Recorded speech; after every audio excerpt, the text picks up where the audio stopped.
ஆனால் ஒரு பாவியை பரிசுத்தவானாய் மாத்துகிற இடம் தான் திருச்சபை.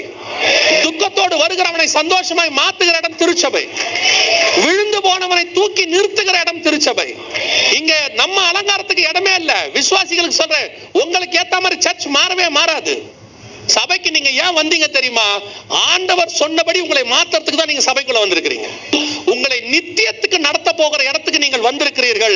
உங்கள் ஆத்மாவை பரலோகத்துக்கு சேர்க்கிற இடத்துக்கு வந்திருக்கிறீங்க. அதுக்கு நீங்க எவ்வளவு உண்மையா இருக்கணும். அப்ப இங்க சொல்லி கொடுக்கறத நீங்க கேட்கணும்.